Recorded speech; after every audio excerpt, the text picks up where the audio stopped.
What's up, everybody? Welcome back. Long time no see. It's been a whole 18 minutes since our last stream. We're back again at the Fantasy Football Universe, and it's not even the last stream of the day, sadly. We've got another show after this at 3:30, and then we're live all night long. This time we are here for the last mock draft ever. Well, okay, not ever, but before we know landing spots and draft capital and all that fun shit, this is the last hypothetical bullshit draft we have to do. After this, we know where all these freaking guys are going. But anyways, like I said, welcome back to the Fantasy Football Universe. I am Aaron St. Dennis. Find me on Twitter at FFMadScientist, joined today by SC Romero at the PPR Show, Jesse Moeller at JMoeller05, our special guest today, Justin Taylor at JT Orange. I guess since everybody knows the other two guys, let's let Justin here have a second to tell everyone where they can find him and what it is he does. Thanks for joining us, Justin. Absolutely. Thanks for having me, guys. Super pumped for draft day, my favorite day of the year. So I'm pumped to be on this mock draft and do all stuff. You can find me at JT Orange, like you said, on Twitter or the X. Do IDP content as well as a lot of other rookie stuff and writing like that on DLF, if you're a member over there. And then you can also find me at Fantasy in Frames, where I do the Shoot the Gap show Wednesday nights, and then I also do a bunch of other odds and ends for them. And if you're a random hockey fan, I also do a hockey and betting show on the Stew with JT Brew, my personal podcast that I have. So thanks for having me on, guys. I'm pumped to draft now. I'm Canadian, so yes, I'm a hockey fan, but nice to know IDP. All the times I'm trying to get these fuckers to do an IDP draft and I can't get anyone. Yeah, now I know who I'm DMing. That's right. We've also got Hollywood Jack. He's not here today. He's gone doing Hollywood shit. You can follow him at, I don't know, what is he, Hollywood Jack now? FF_Hollywood fucker. I don't know. Anyways. So we are doing the usual. Got us a rookie draft, 3 rounds, Superflex, tight end, premium. Nothing out of the ordinary. This is our 15th one of these and will be the last one without the info we need. So by the end of the weekend, I'll get to update all my fancy little spreadsheets with actual teams and draft capital. So I guess, like I said, if you want to learn about any of these rookies at the last minute here, or once your team drafts them, if you want to know about them, head over to fantasyfootballuniverse.com for 150 or so sneak peeks. We've got 57 IDP and I think 93 offensive players. Some of them are guys where, you know, my coworkers are like, I don't even know who the hell that guy is, but we wrote about him. So go check it out. And like I said, we are here live pretty much all day long. You will see my camera slot go empty for a while at some point because I've got a sick kid in the other room, had surgery today. But without further ado, let's kick this shit off, I guess. At the 101, we have par for the course. I got to turn my sound off so you don't have to listen to it. Let's roll, boys. Last one without the useful info. Will we see anything spicy? It's been Jaden Daniels lately, but it could just as easily be Caleb Williams. Let's find out in 52 seconds or less. See, first guy's not even in the board, but that's okay. That's okay. I mean, Caleb, man, unless the only reason why you're not taking Caleb is if it's a single quarterback league, you know. However, in some leagues, I have a lot of quarterbacks where it's super flex. So if you have the 101, trade back. This is, you know, something that I think the Bears should have done. Trade back, keep Justin Fields, build around him. So we'll see what happens here. But I think Caleb becomes that unanimous. He's our consensus 101. So, and there's nothing like auto drafting the 101, which I assume it's funny because it should be Caleb, but I know Sleeper, I don't know if it does it in rookie drafts, but in the full drafts for the full mock drafts, it's programmed to randomly improvise, so it might not be Caleb, but I think in rookies it'll probably just give us Caleb here, but I don't think anyone's going to argue that. Oh, I don't have it on CPU auto pick. So do we want to CPU auto pick it with the consensus, or do you want give it Caleb? Just give it Caleb? Okay, so I'll assign it. We're not going to auto pick. I'll assign these picks. Yeah. Caleb, we are all in agreement. And then we have JT on the clock at the 102, who was probably hoping I wouldn't give him Caleb, but he goes Marvin Harrison. So what's your thought there? Going first. I'm a huge Marvin Harrison guy. I want Marvin unless I am just desperate for a QB in a super flex league. I have quite a few leagues where I'm in the top 3. I want Marvin because I need wide receiver help. The only thing would change my mind, Drake May going to the Vikings. That would make me take Drake May at 1-2. Oh, we have Jaden Daniels and then Brad Reed doing First Brad pick Reed from him. things, following That my Brad JJ guy. McCarthy advice, and he's going JJ at the 104, followed by Malik Neighbors at 105, and SC's on the clock at 106, with a top 3 quarterback, allegedly, and a top 3 wide receiver on the board, and Brock Bowers. SC, you've got decisions galore here. What are you going to do? I'm not a May guy, so I'm going Odunze here. I like JT said, if May goes to Vikings, then I think you twist my arm and you make me take a Tar Heel, even though I'm a Duke fan. But I think I'm going Odunze more times than not with the 106. Yeah, he's a stud. That's me. Like I love Odunze, so yeah, he's a stud. So JT, I have a question though. You said if May goes, that changes your mind for the 102. Is that any quarterback? If like JJ or Daniels too to the Vikings, or just May? May I like probably the most of those guys, to be honest with you, and I like the landing spot of the Vikings. I don't like the landing spot as much with the Patriots. If May actually went to Washington, that would also sway me.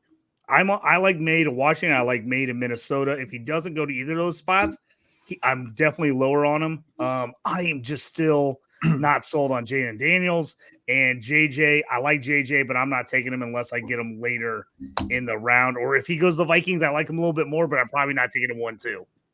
You guys are lucky. I forgot that he likes to do IDP. I'm not going to lie. I would have turned this into an IDP rookie draft and just not told you guys. Would have been an an adventure. 107's getting auto picked here. It's got to be Drake May, right? Or Unless Bowers. we're Bowers. I think it's got to be May, right? I think you go May. Yeah, I think so too. Superflex. I don't really I don't want either of them, but I think the pick is May. Then we've got Will Shatner going next, and that's Brock Bowers. Quick. My guy Spencer on the clock. That was quick. I think he goes Thomas. We'll see what he does. I have no idea. Bowers at 1.8 is pretty fantastic if you're in a Superflex league and you need a tight end. I love that. I'm in a couple 2 PPR tight end leagues where I'm like, ooh, do I take Bowers top 3? Is my question in those leagues. Xavier Worthy goes 109. Is that who you said Brian Thomas, right? I said Brian Thomas, yeah. Jesse's on the clock at 10. Jesse is... It's the battle of the X wide receivers, right? Brian Thomas and AD Mitchell. I'm really letting these guys, what's going to sway them is landing spot between the two of them. I have them back to back in my rankings. So basically, I know Brian Thomas had the better year. He had the much better situations to succeed last year. But yeah, like you could make the case. Say Brian Thomas goes to the Chiefs. Obviously, he's going to be above. If AD Mitchell goes to the Bills, it goes. If one of them ends up with like the Ravens or something, I'm going to hard pass for those guys. So in this range of player, it's pretty specific. You could talk yourself into Brooks or your RB1 if they go to one of those dream landing spots, the Chargers, the Cowboys, situation like that. I don't know what it is about AD Mitchell, but for some reason, like I'm just tantalized by what I see more to him than I am Brian Thomas, even though he's a massive, like the production's way better. So it might be a little risky, but I'm just going to take AD Mitchell here and just live with the consequences of this decision, and hopefully it does not hurt me. Let's answer the question that SC just addressed. If you guys had Josh Allen, I'm going to pause this 1 sec. I want to answer this question. If you guys had Josh Allen with and CJ Stroud with a weaker wide receiver room, would you consider Marvin Harrison Jr. at the 101 or the value of Caleb and figure out how to maximize? Personally, I'm not taking Marvin Harrison 101. I'm trading back. But I guess, okay, in this scenario, I'm assuming you cannot trade back to take a wide receiver. Are you taking Harrison at 101? I know JT said he is here, but just take your wide receiver one. If you can't trade back and you're forcing yourself to take QB, that means you're going to have to make a quarterback like trade later in the year. So just take the high end wide receiver who's basically going to be dynasty wide receiver 4, wide receiver 5. Just take him right there and you could just sit with him, and I would be totally fine with that because his value is going to be very insulated as well. We have a question from a friend wondering if we plan on doing another mock draft tonight after the first 32 picks. It's something to consider. We don't need an answer right now. Sorry, I'm going to resume this. In a spot I hate, AD Mitchell's gone. I don't hate it so much. Brian Thomas Jr. There we go. I'm Steal at 112. So we got the first round is Caleb Williams, Marvin Harrison Jr., Jaden Daniels, JJ McCarthy, Malik Neighbors, Roma Dunze, Drake May, Brock Bowers, Xavier Worthy, AD Mitchell, Michael Penix creeping into the first round. I assume that's with them thinking first round draft capital. Could just be a homer pick. We'll see. And then I close it out at the 112 with Brian Thomas Jr. Back to the Caleb Williams owner, who I believe is here now for the 201. Lad, something to pick. Can't go wrong with that. Lad McConkey. My God, is that chat blowing up on my phone? Oh, that's what that is? I've never seen a mock draft chat so active, man. It's blowing up my phone while I'm trying to record. Sorry, I know we can't leak it to Sleeper here or to the chat so we can see it here too. Yeah, he was just saying that the league is funky and not letting them trade back, or they don't want to necessarily trade back. He has the 105 as well, so I said take MHJ or and then get whatever quarterback falls, or if you really are like truly weak at that wide receiver room, get Neighbors or Odunze too, and just stacked with two. That's what I would do. I would stack those wideouts. I have a league where I have pretty good quarterbacks, but my wideouts, are unstartable outside of Josh Downs. That's how bad my wideouts are. I'm going wideout in one of my drafts where I'm I have the 1-1 and the 2-1 and the 3-1. I'm going wideout, all three of those positions because I am absolutely terrible at wide receiver, but I'm loaded at running back and quarterback. So if that situation, I have no problem doing that. And I see you took Benson there. Talk us through Benson at 202. Benson's been my 1-1 since 2 years ago, SC. So here's my thing. If I don't go Marvin Harrison in the first round, I would have taken Lad McConkey, would have been my pick with the 2-2. But with him being off the board, I'm going to go, and I got Marvin Harrison already. That's where I'm going to go my top running back, which right now is Benson. Obviously, that can change with landing spot, but I just really like Benson. I think getting the number one running back for me at the top of the second round is very nice. So I'll take the number one wide receiver and my number one running back both. 100%. That's fair. Superflex League, I don't think this is bad value to get Bo Nix at 206, so I'll go Bo. Nope. If he's starting quarterback, like you can make value off of that just by taking him right there. Like I get it, we don't like these quarterbacks and Penix and Knicks, but like if you play the value game, you can very much make profit on these guys at this spot. So yeah, I'm with you. My other choice would have probably been Leggett, but I think Superflex, I would take a quarterback there. I've got a real quick question for you guys about Leggett. He's been a guy I've seen all over the place. About a month or two ago, I seen him into the first round. Then he was kind of slipping in mid-second round. I saw a draft yesterday. He went like late third. I couldn't freaking believe it. Everything seems like he's going early to mid-second in the NFL draft. Does that push him back to the end of the first round or being in the second round if that's what happens? Yeah, I think I have him as my 19th player off the board. So, like, I'm going to keep him in that range. And draft capital will swing a little bit, but where those draft picks are, like, I'm fine with it because he's a super risky profile, right? And we're talking like 204 to 209 range. Like, those guys don't have the best profiles as it is. So I don't mind taking an upside shot. If he does end up somewhere where the landing spot is juicy, yeah, I'm all aboard that. Okay, who's the pick here? It expired. Corum, Coleman. I would go Leggett. Yeah, I mean it's the segue, right? We just talked about. Yeah, but I think with Leggett here too. I mean, to answer JT's question, I think the only one I have Leggett over, or that I can argue him over with wide receivers, being Purcell here. But the other ones, I'm taking all 7 of those over Leggett. And then it would depend on where he goes. If Benson goes in the third and Leggett goes in the second, I may switch that around there. And then Brooks too, same thing. If he goes, end of the second to Dallas, then Brooks goes higher. But Leggett, I think that's the rough spot. 204, 27 is where I'm taking him. Yeah. Okay. Jalen Wright goes right there. Jalen Wright, very nice. Yeah, these running backs are going to be so dependent. Like we talk about Allen, we talk about Corum, we talk about Lloyd. I mean, I love Bucky Irving, but he's not getting draft capital, unfortunately, which breaks my heart a little bit because I would love to take him here. Yeah, I'm just going to take the guy who has very high upside, I think, of all of these guys, and that's Marshawn Lloyd. It is risky. The vision issues are there, but like I'm taking a shot. If he goes round 2 or round 3, like he will move up in draft capital and be fine. So I'll take my shot on him. I think he's my RB3 in the class, and I'm fine. Just pull the trigger right here on him. Very nice. I like Lloyd a lot. I like where your head's at there. I got him between 3 and 4, so he's high upside for me. He's my favorite long shot in the draft tonight. I took him first running back to be drafted at plus 900. That was my favorite long shot bet of the day. Those are fun bets. I love doing bets like that. They're so much fun. If they hit, you're just like, yes. My pick would have been Lloyd if you hadn't taken him. I think he's my RB. What is my RB3 in the class? But you took him, which is probably, unless he auto picks him, going to price me into Blake Corum, who I'm not all that high on, but it is. Rock your team, you know what I'm saying? Into Blake Corum, unfortunately.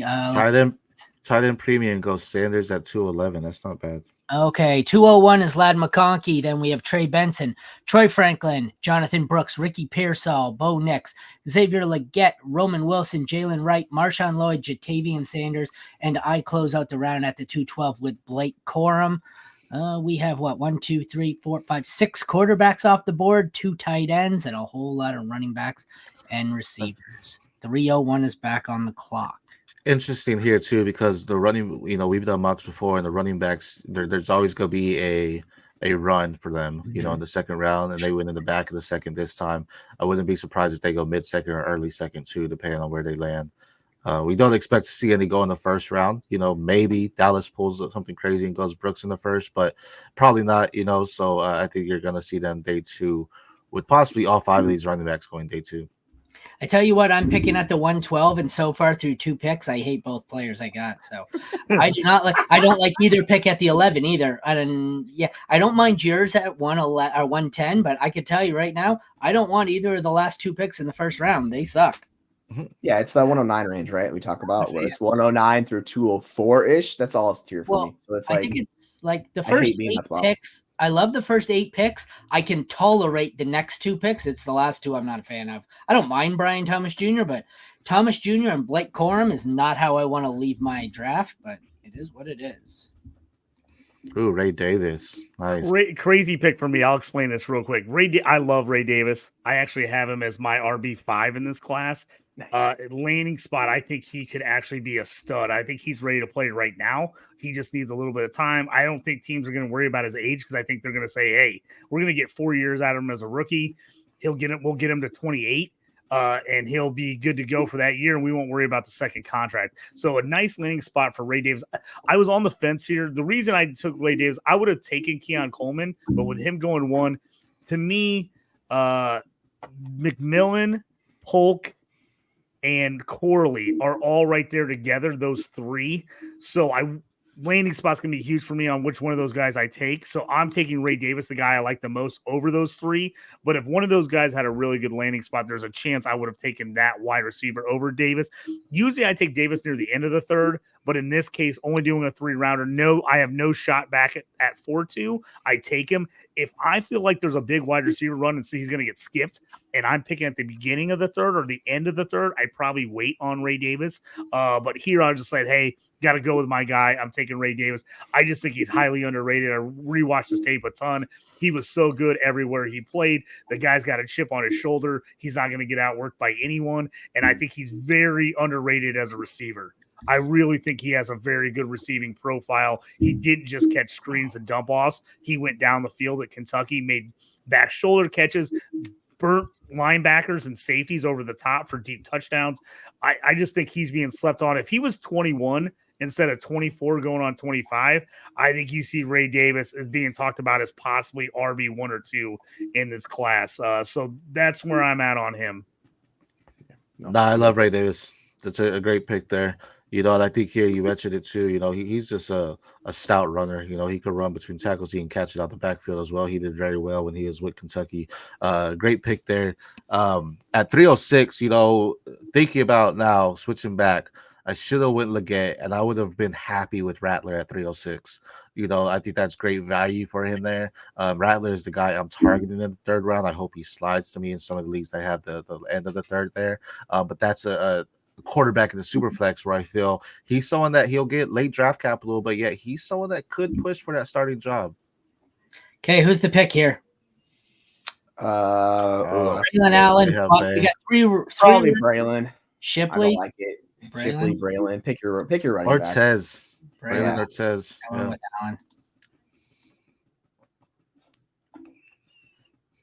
Let's see where Rattler goes if he does. SC, I'm totally with you. If I was picking in your spot and I would have looked how it fell, I would have been the same boat. I would have rather had Leggett in the 2nd and Rattler in the 3rd, personally, over Nick. So I agree 100%. I would have if I once you're seeing it, you're like, oh, I wish I would have done. And I've seen that a couple times with Leggett where I'm like, ooh, I should have taken him here because this other guy fell to me later. So that one's tough. Yeah, that one becomes it's Rattler. I think he goes in the 3rd round in the NFL draft, so I think that'll be heavy for him. I've talked about, the Patriots going Marvin Harrison and getting Rattler in that third round. That would be nasty for them. I think that's a great fit.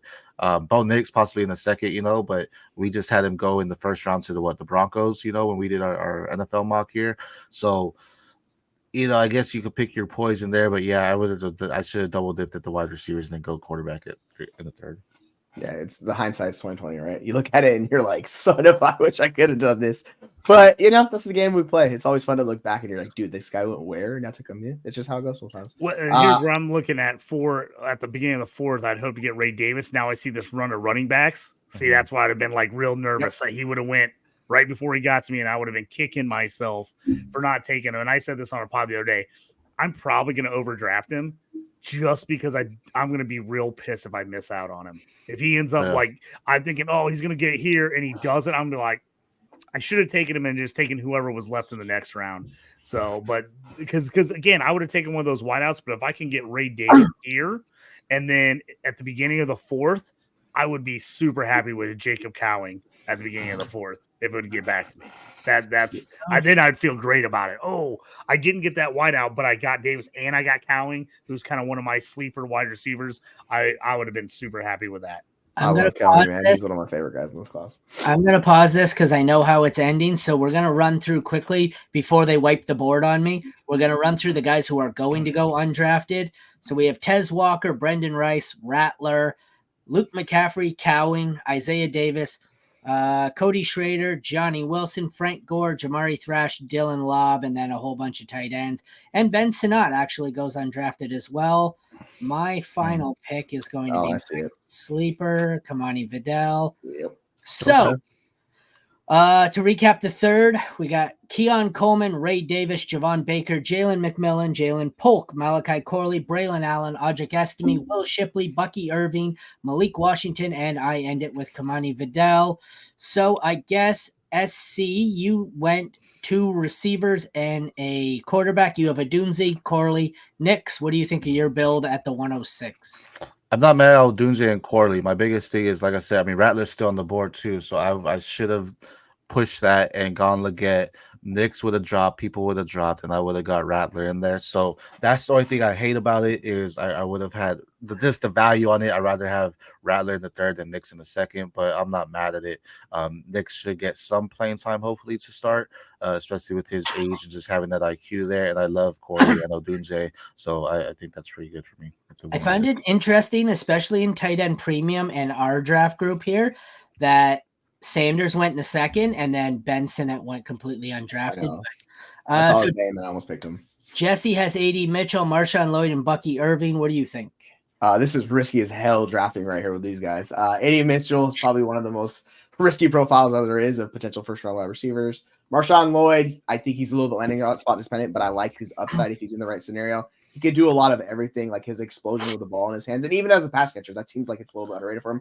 He was getting like 17 yards a catch last year. It was absurd what he was doing with Caleb Williams. And then Bucky Irving's a guy I'd like to know. I just love in the process. So I'm just taking an upside shot here. I think realistically, if I'm actually drafting and not doing my sleeper pick for Bucky Irving I'm probably taking Benson out here because I'm much more sure about the safety of him in the NFL offense than I am Bucky Irving. I just need to see with Bucky Irving where he goes and if that third down role is open and available, and then he can build on that because the guy's just a jitterbug and just a lot of fun. So that's kind of how I went into this draft. It's fun because you have 3 players who could conceivably end up being studs. You also have 3 players who could get cut during training camp as rookies. Yeah, high risk, high reward. JT has Marvin Harrison Jr., Trey Benson, Ray Davis. I like the first 2. If you're in on Ray Davis, it's a solid build for the third one. What are your thoughts here on your 3? Yeah, like I said, I'm probably going Marvin Harrison. If I'm desperate for a QB, to me, it's going to end up on the Drake May landing spot. If I'm not sold, I'm taking Marvin Harrison, especially if I need a wide receiver. If I don't go wide out there's a chance I skip Benson in the second round and I go wide receiver. I do like Lad McConkey, so if he would have got to me, I would have considered Troy Franklin as well. But going Marvin in the first round, I was like, nope, I'm going to take my number 1 running back, which is Trey Benson. And then, like I said, the Ray Davis, most of the time, looking at that, most of the time, I'm going to try to get him at the beginning of the fourth, end of the third. But not knowing the landing spot for McMillan, Polk, or Corley changes it for me. If Coleman got to me, that might have swung me. I might have taken Coleman there instead. But I like McMillan, Polk, and Corley pretty closely. I have them all bunched together. So depending on where they go is going to make a difference for me. And then, like I said, at the beginning of that fourth round, I would have definitely been looking at like a Jacob Cowing. Also, Ben Sinnett is my fourth round guy. If he gets to the fourth, I'm taking him in tight end premium leagues. If he doesn't, I'm not crying about it. I'm like, okay. But if he gets there, he's my number 2 behind Bowers. So if he gets to me in the fourth, I'm all over Sinnett in the fourth. I got Brian Thomas Jr., Blake Corum, and Kamani Vidal. And what this build tells me is that I'm going to be trading all my 112 picks. No. But just with your pick, though, JT, with the running backs going, the only one I may take over Davis in this run here is maybe Estime, depending on where he goes. But everyone else, I think I'm taking Ray Davis over. So I think you took that good because with that run at the end there, you may have drafted him higher, but there's a possibility he's not getting back to you at that 402 either. So. And that's what I've said the whole too, is that Ray Davis, like, I think he's more of a mid-third to late-third pick, but I'm going to be upset at myself if I don't get him. If he doesn't get back to me. So if I have to take him early third, I will do it just because. Now, if he gets an absolute awful landing spot, it might make me think about it a little more. And maybe I'll go, okay, I can get him in the fourth. But I just like Ray Davis a ton.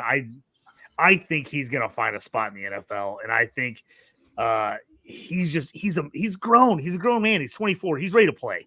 He's ready to go. Teams are not going to draft him to sit him. They're bringing him in and he's going to play. So if I'm taking a swing in the third, that's for me.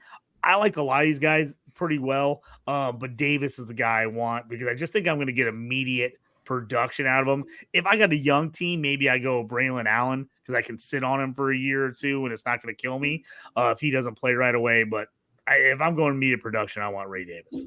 Blake Watson's my fourth round guy.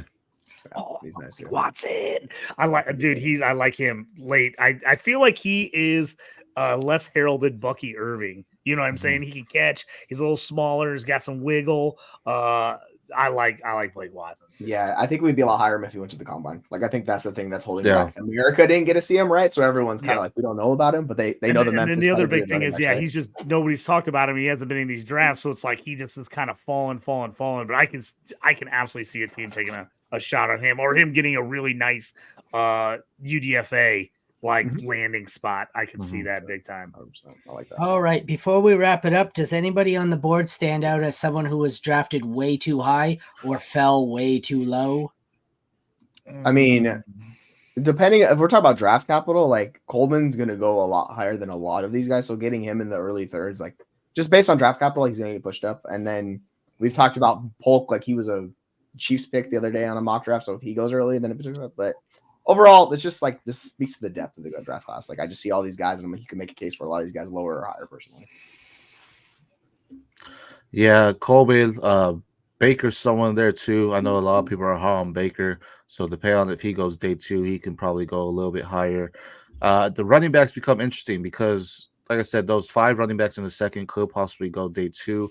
Braylon Allen too. I don't think he necessarily drops that far, simply because I think he could go in the second day as well, like maybe around 3, just because his youth. What is this, 10 running backs there? I don't know if we see 10 running backs in the first 3 rounds. I think you're going to get a bigger run in the 4th round for running backs. And you're going to see a lot more receivers go in there. Like you mentioned, Cowie and Rice, Ches Walker still on the board. So we'll see more of that than we will these running backs. Yeah, to speak with what SE's saying, to me, if a running back goes 3rd or 4th in the NFL draft, that pushes them up in the rookie drafts. A 4th round isn't a killer anymore. It used to be like, dude, if you don't get day 2 draft capital, like you're dead. You're dead in the water. That's not only the case with running backs anymore because teams are like, hey, I can get a guy in the 4th. I can get a guy in the 5th and still play him. So I think those guys, even if they hit a little later but get great landing spots, you're going to see decent spots out of them. The wide receivers are where I could see just absolute mayhem with where these guys go, depending on the landing spots. If people love them, if they hate them, there's certain guys I like no matter what I'm probably taking, no matter where they land. But there's definitely a big handful of guys that are like, If he goes here, okay, I like him. If he goes here, absolutely not. If this guy, I kind of like him, but if he goes here, okay, I like him a ton. So I think more than any year for me, as far as that's concerned, because I feel like so many guys are so close. I don't think there's a clear cut thing between a lot of these guys. So Brian Thomas at 112, I would absolutely love, but that's because I got him as my wide receiver 4. So I like him. AD Mitchell, I know people love him. He's the guy that scares me. He scares me. I feel like he could end up being absolutely amazing, or he ends up being Martavius Bryant. And I'm like, damn it. I was like, I love the talent. I love what the ability. I love everything he's got, but it's like, man, he scares me that he's going to be one of those guys that just never fully reaches his potential in the NFL. And you just look at him every year and you're like, why isn't he better? He should be so much better, and he just doesn't produce. And that's what scares me. But you know what? He goes to the Steelers in round 2, and I'm all in. All of a sudden, I'll love AD Mitchell, and I'll be taking him everywhere, just like I was with George Pickens when all of a sudden I love George Pickens because he went to Steelers. So you never know. I mean, Pearsall is a guy I can see going up and down. And then Franklin. I feel like Franklin, people either really like him or they can't stand him. It's like he just is one of those guys. He seems like people are totally on or totally off, and you can't convince him otherwise. And it'll be interesting to kind of see where he ends up hitting and landing, and whether any of these guys go to the Panthers, and whether people love that because they don't have anybody else now. Well, they do have Dante now, but or do people hate it because they're like they don't trust the Panthers? I don't know. It's gonna be tough to see. All right. I think that's going to be a wrap for us. 30 minutes in. We're good. We will be back in just under an hour for veteran time bombs that we're looking to trade in the next couple hours, as we're almost running out of time on this draft. Then we'll be back tonight at 8. Like I said, if you want rookie profiles on every single one of these guys on this board, head over to fantasyfootballuniverse.com. Follow any of us on our socials. We are around all day, pretty much live on YouTube and Twitter all day long till about 11 or 12 tonight. Thank you all for tuning in to the Fantasy Football Universe. And thank you, Justin, for joining us. Check back later, guys. We will be back in, like I said, just under an hour. Take care, everyone, and we'll see you soon.